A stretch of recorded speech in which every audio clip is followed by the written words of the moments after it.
I, 30 female, caught my husband, 31 male, in an affair and I don't know how to move on. I'd had my suspicions for a while, but I kept dismissing them because I felt he'd never do that to me. He's been resisting my efforts most of the time since about April, sitting differently on the sofa so that he's facing away from me. Minor things. It's with one of our long-term pals. She paid me a visit a few weeks ago. She sent me an SMS. She's claimed to care about me. I discovered it when I turned over and saw them having a Snapchat discussion. He stated that I attempted to seduce him last night and ridiculed it, and she said she hoped she could be there to hug him. When I approached him, he confessed it. He said that it was due to the stress of quarantine. He is unwilling to work things out. He regards me just as a heartfelt friend. When I informed her husband, he confronted her, and they supposedly kissed in February. I don't believe I was ever going to be enough for him at that point. We used to be overjoyed. We spent Valentine's Day together the week before they kissed. For our anniversary, he got us a lovely bottle of wine. We had a good time, and we were wonderful. I'm at a loss on what to do next. We've only been married for approximately a year. I feel like he stole so much away from me and refuses to go to counseling or sort things out. I don't want to leave my home, yet I see him everywhere. He chews her. In every relationship I've ever been in, I've been cheated on. He was supposed to be my one and only. I'm at a loss on what to do. I've scheduled therapy sessions, but I was also laid off last month, so I have much too much free time to go through every single instance where he may have lied to me or where I made myself sad by clinging to him. How can I begin to work my way through this? Update. Since everything transpired, I've only had one discussion with my husband, by his choosing. It was like talking to a robot for about 5 minutes. I've heard from others that he bemoans how he damaged his life, but I've never received an apology or the same expression of sorrow. I don't care at this time. I know he and the other lady are still together, and to be honest, they deserve each other. That's fantastic. While I still get irritated now and again, I no longer lament what I used to have. Instead, I'm ecstatic with the life I've been given. I relocated to a small walkable city and purchased my ideal apartment. It makes me so pleased to see how I've designed it and to live in a nice location rather than our previous draft home. In our marriage, I was the earner, and he would make me feel bad about wanting to pay for great dinners or do exciting things. I've done a lot of gourmet fun things since coming here and haven't felt bad about it. It's invigorating. I put my toe back into the dating water and had a slew of lackluster dates using dating apps. I just met someone with whom I have a strong connection, and I'm loving how valued and wanted he has made me feel. It's early, and we're going slowly, but dating has taught me that I'm a good catch who doesn't have to settle. Therapy has worked wonderfully for me, and I'm so glad I got started right away. My therapist is pleased with me. I'm pleased with myself. I've stopped seeing divorce as a failure. Not me, but him. I'm actually glad and delighted to wake up each morning and not have this dreadful weight on my chest. The holidays were pleasantly simple, and I was overjoyed to spend time with my family without having to make any sacrifices. Overall, life is nice, and there is a lot more of it ahead of us. In retrospect, I can't believe I spent so much time trying to figure out how to convince him to return home. I've created my own home and pleasure, and that is much more valuable. Story 2.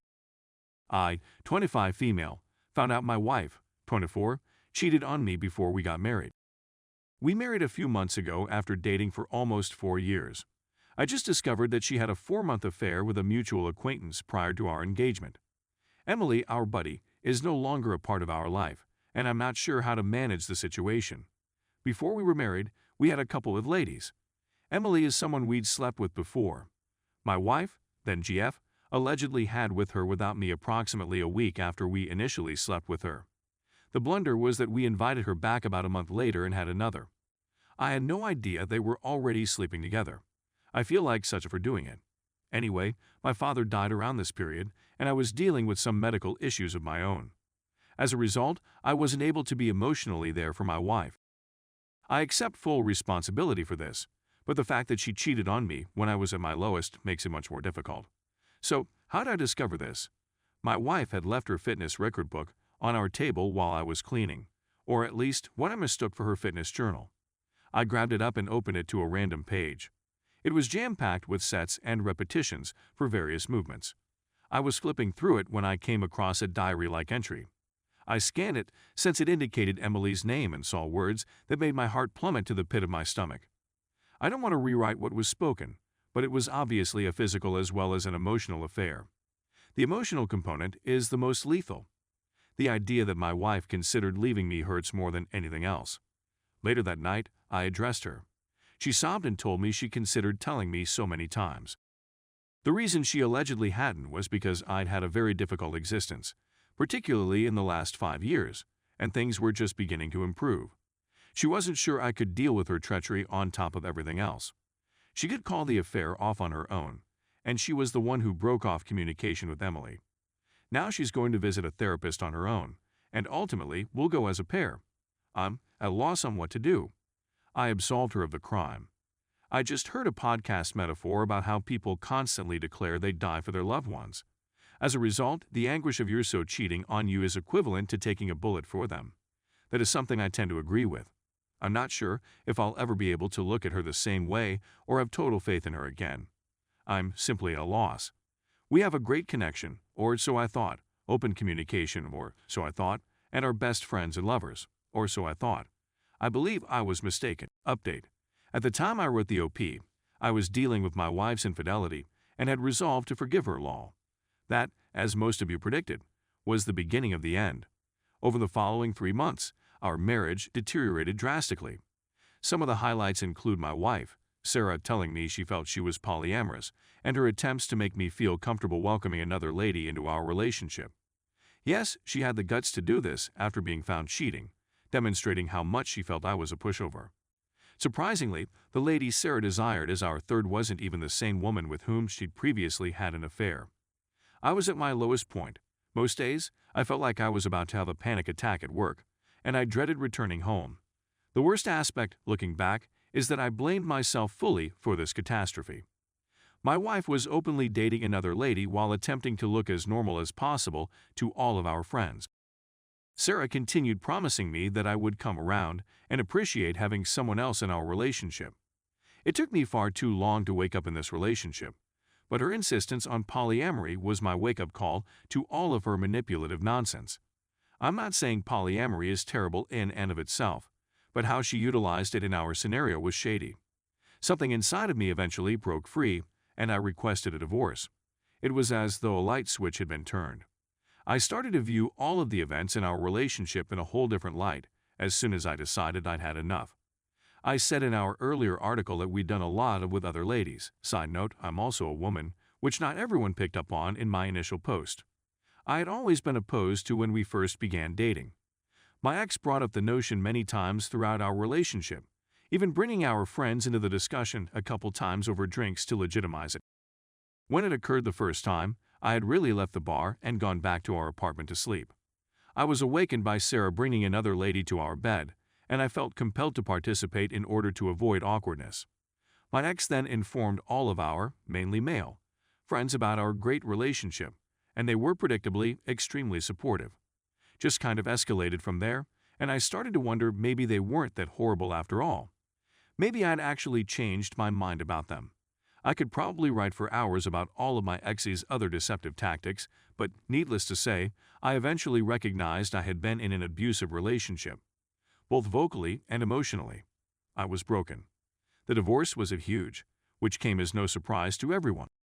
Sarah still sought to control my behavior even after we were separated, and when she realized I wasn't her puppet, she lost it. She even attempted to persuade me that she was due a third of my portfolio. Lol. We hadn't even been married a year. Then, one night, when picking up some of her items from my house to go back to her new girlfriend's house, she attempted to kiss me. What was my reaction? I instantly puked. The fact that she physically disgusted me to the point of being ill demonstrates exactly how done with her I was. Now, all I know about her is that after we separated, she ended up remaining with the younger female she was seeing. I genuinely felt sorry for her. She reminded me of myself, which is probably why Sarah chose her. Hopefully, she won't be so easily swayed. I, on the other hand, have been great. Following the stress of the divorce, I put dating on hold for a bit in order to concentrate on myself.